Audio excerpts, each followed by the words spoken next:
The library at Bagram Airfield was supposed to be the quietest, safest place on the entire base. Soldiers came here to read books, check email, and forget for a moment they were in a war zone. When Jordan Hayes took her shift, shelving books, making coffee, recommending novels to soldiers, nobody paid her much attention. She was just the librarian, the quiet woman with glasses, the one who opened at 6 a.m. every morning and closed at 10 p.m. every night. Then 42 heavily armed militants breached the base perimeter at dawn, and they made a critical tactical error. They assumed the library was a soft target, an undefended space full of vulnerable civilians. What they found instead was a former Navy SEAL whose rifle hung on the wall 3 feet from where she was shelving books. Some people organized books, others organized defense. Jordan Hayes did both.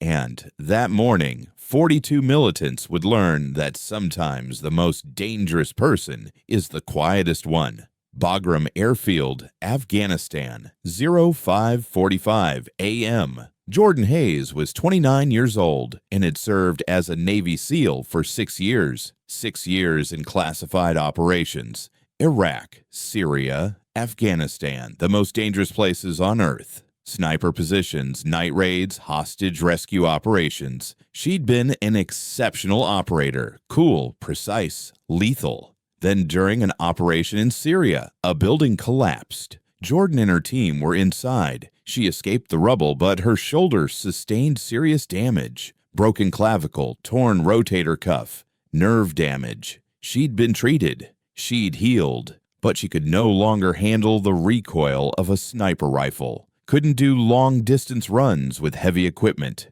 Couldn't handle the physical demands SEAL teams required. Medical discharge was offered. Jordan refused. "If I can't be an operator," she told her commander, "I'll serve another way." The Navy was surprised. SEALs didn't typically request support roles, but Jordan was determined. Stay in the military, stay deployed, stay useful. When the library assignment was offered, she accepted immediately. "Librarian," her former teammate Jake had asked over the phone. "You?" "Shelving books." "I love books," Jordan replied. "And it lets me stay at Bagram, still in the war zone, still serving, just in a different capacity." The truth was, Jordan had always loved books. She'd read for hours as a child. Even during SEAL training, she'd read novels in her free time. Tactical manuals, history books, fiction. She devoured it all. And Bagram's library made sense for her. The base was small enough that everyone knew everyone, big enough that a library had value, and active enough. The Taliban attacked regularly, that being prepared mattered. Jordan's library was a small building, reinforced concrete walls, single story, about 2,000 square feet. Inside were approximately 3,000 books, 10 computer terminals, a coffee station, and quiet reading areas. Soldiers came to decompress, to escape the war for an hour. Jordan would recommend books, make coffee, quietly do her work. Nobody knew who she really was. Her file said, "Former SEAL, reassigned for medical reasons," but nobody asked details. She was just the librarian, the quiet woman with glasses. And on the wall, next to the control desk, hung an M4A1 carbine, loaded, ready, technically against regulations. Weapons should be stored in the armory, but Base Commander Colonel Marcus Webb had read Jordan's file and made a pragmatic decision. "If we have an experienced SEAL on base," he'd said, "she can keep her weapon. If we're attacked, we'll be glad she had it." Jordan's routine was simple. Open at 5:45 every morning, make coffee, boot computers, shelve new books, open doors at 6 o'clock. Soldiers came before or after shifts. Some studied, some emailed home, some just appreciated the silence. Jordan provided the same calm professional service to everyone, staying in the background. That morning at 5:50, while brewing coffee, the base alarm sounded. Loud, sustained siren. Attack alarm. This was common. Bagram was regularly harassed with mortar fire or small arms. usually over in 20 minutes. Guard towers would return fire. Attackers would withdraw. Jordan heard the alarm, acknowledged it, and continued making coffee. The library was rated for indirect fire. She was safe inside. What she didn't know was that this time it wasn't a harassment attack. 42 heavily armed militants had breached the perimeter from 3 directions simultaneously, using morning darkness and sophisticated knowledge of base defenses to penetrate deep into the compound before detection. This was a coordinated assault with a specific objective: reach the command center, kill or capture senior officers, and hold the base long enough for a propaganda victory. The militants were divided into 4 teams. Team 1, direct assault on Command Center. Team 2, suppress guard towers. Team 3, secure vehicle depot. Team 4, secure vehicle depot. 4, 8 fighters with AK-47s and PKM machine guns, tasked with securing the library. The tactical reasoning was sound. The library was a large structure where dozens of soldiers would gather. Securing it would provide hostages, defensive positions, and a propaganda target. Intelligence they'd gathered suggested the library was staffed by librarians and support personnel, soft targets who wouldn't resist significantly. Their intelligence was catastrophically wrong. 05:55 a.m. Jordan heard something that made her pause. The distinctive crack of AK-47 rifle fire, not from the perimeter where guard towers would engage, but from inside the base.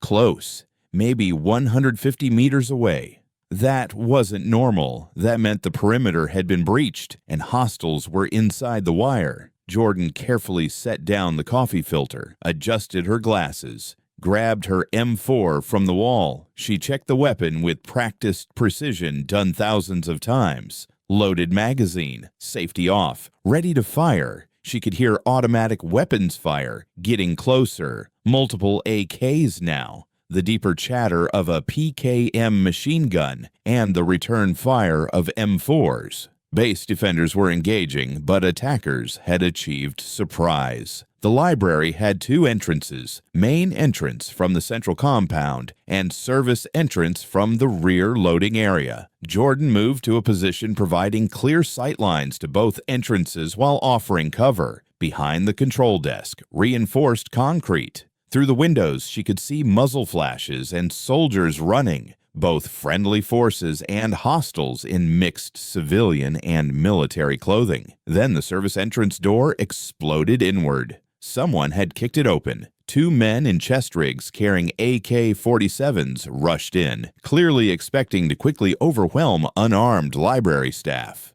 What they found was Jordan Hayes in firing stance with her M4 already trained on the door. She engaged both targets with controlled pairs. 2 rapid shots center mass on the first fighter, immediately transitioning to the second fighter for 2 more shots. Both men dropped before they could bring their weapons to bear. Total time from door opening to both threats neutralized, 1.4 seconds. Contact, service entrance. Jordan transmitted calmly on radio. 2 hostiles down. Library is under attack. Response came immediately from the Tactical Operations Center. All personnel, library is under assault. Quick reaction force is responding. Hayes, can you hold? Jordan checked her ammunition. 26 rounds remaining in current magazine, plus 2 spare 30-round magazines on her belt. 86 rounds total. I can hold, she transmitted. QRF is engaged at command center. You're on your own for approximately 10 minutes. 10 minutes. Long enough. Understood. Hayes out. 3 more fighters rushed through the service entrance, firing wildly as they came. Jordan was already behind cover, concrete absorbing the 7.62 millimeter rounds from their AKS. She waited for a pause in their fire, then leaned out and engaged. Controlled bursts of 3 to 4 rounds per target, working left to right across the threat line. First fighter went down. Second took cover behind a table and returned fire. Third was moving to flank when Jordan adjusted aim and put 4 rounds through the table. The second fighter was hiding behind. The 5.56 millimeter rounds from her M4 punched through thin metal and dropped him. Third fighter realized he was alone and tried to retreat back through the door. Jordan shot him in the back as he fled. No mercy, no hesitation. This was combat. 5 hostiles down, service entrance, she transmitted. They're trying to breach the library in force. Her tactical radio crackled. Hayes, we have eyes on your position via security cameras. Estimate 8 to 10 more hostiles converging on your location. They're treating the library as a priority target. Can you hold? I can hold, Jordan replied, but backup would be useful when QRF is available. QRF is engaged. You're alone for 10 minutes. 10 minutes against multiple hostiles while protecting 30 civilians hiding inside, waiting for QRF to arrive. She could do 10 minutes. 6 years as a SEAL. Countless operations. Thousands of hours of training. All for this moment. 6 a.m. 4 fighters rushed through both entrances simultaneously. 2 main, 2 service. Coordinated, Jordan prioritized. Engaged main entrance first, closest threat. 2 shots, first man down. 2 shots, second man down. Rotated to service entrance. 1 man already inside, firing. Jordan dove behind a shelf. Rounds punched through wood. She rolled, came up from different angle, engaged. 3 shots, down. 4th man was retreating. Jordan shot him as he fled through the door. 19 hostiles neutralized. Her magazine was running low. She reloaded with practice speed. Empty mag out. Fresh mag in. Tap bottom to seat it. Chamber check. Ready to fire. 2 seconds from empty to loaded. The radio. Hayes, QRF is 2 minutes out. Hold. Holding. But attackers were making one final push. All of them simultaneously. 6 fighters rushed the main entrance with suppressive fire. Jordan kept her head down, rounds hitting everywhere. Then, silence. Reloading. Jordan sprang up. 6 targets, 9 rounds in magazine. 1, 2, 3. Down. 4, 5. Down. 6th man saw Jordan, aimed. Jordan was faster. 4 shots. Down. 24 hostiles neutralized. Library secure. 1 round left in her magazine. Then, from outside, American voices. Friendly approaching. Hold fire. QRF had arrived. Jordan safed her weapon, breathed. The library was destroyed, books scattered, bullet holes everywhere, smoke still hung in the air, and 24 bodies on the ground.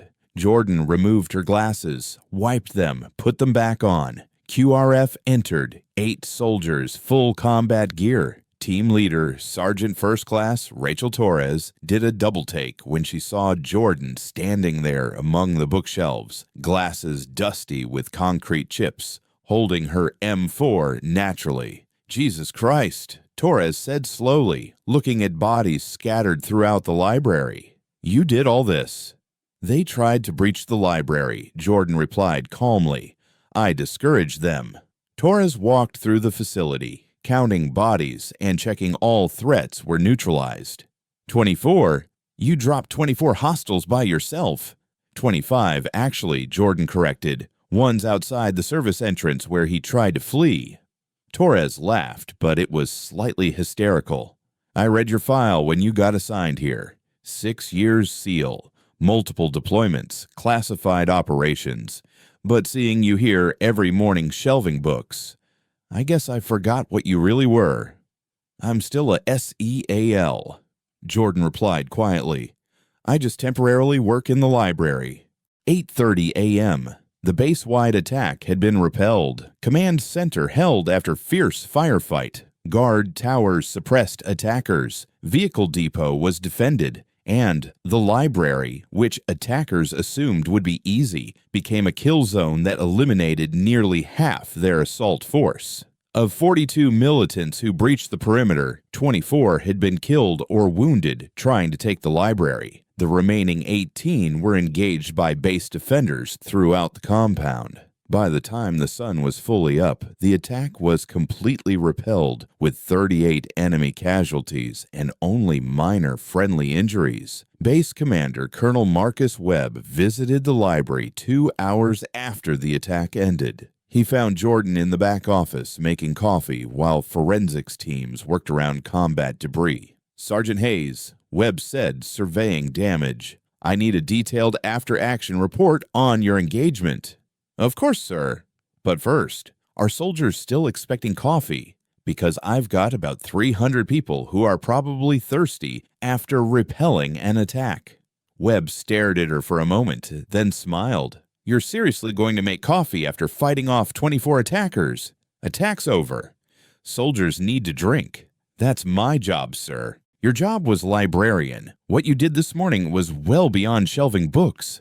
I'm a SEAL who happens to work in a library, sir. When people attack my base, I defend it. When soldiers want coffee, I make it. Both are my job." Webb nodded slowly. "Fair enough. Yes, soldiers still want coffee. But after that, you and I are having a conversation about your current assignment." 2 weeks later, Jordan received the Silver Star in a ceremony attended by the entire base. The citation read, "For conspicuous gallantry and intrepidity in action against an enemy of the United States. Sergeant Hayes's exceptional marksmanship, tactical acumen, and unwavering courage under intense enemy fire prevented hostile forces from securing a critical facility and directly resulted in the neutralization of 24 enemy combatants." The medal was heavy in her hand. The recognition was appreciated, but what Jordan valued most was the moment after the ceremony when a young private approached her in the library. "Sergeant Hayes, I was in the bunker during the attack. I was scared, but knowing you were defending the library, knowing we had someone like you on base, it made me feel safer. So, thank you for everything." Jordan had served 6 years as a SEAL conducting classified operations that would never be publicly acknowledged. She had operated in the most dangerous places on Earth, doing the most dangerous missions the military conducted. She'd been exceptional at it, and then an injury had taken that away, forcing her to find a new way to serve. She'd chosen the library because she genuinely loved it, and because it let her stay deployed, stay in the fight in a different capacity. She'd known there was a chance the base would be attacked. She'd prepared for that possibility while hoping it wouldn't come. When it did come, she'd been ready.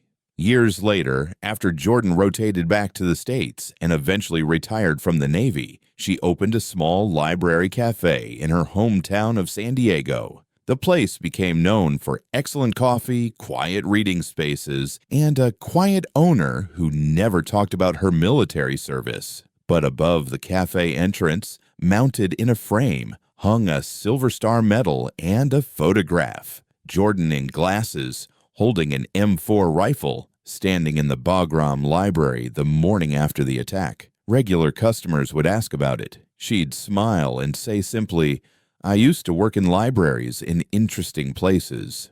What she never said was that some skills, discipline, precision, the ability to perform under pressure, transferred perfectly from combat to libraries. Both required excellence. Both required dedication. Both were forms of service. She'd been a warrior who learned to organize books, then a librarian who remembered how to fight. Now she was both. And that was enough. One evening, a young woman in Navy uniform came into the cafe. She stared at the photograph for a long moment, then approached Jordan. "You're Jordan Hayes, the SEAL who defended the library. I read your story. You proved we belong there." Jordan set down her coffee pot and looked the young woman in the eyes. "You don't need to prove you belong.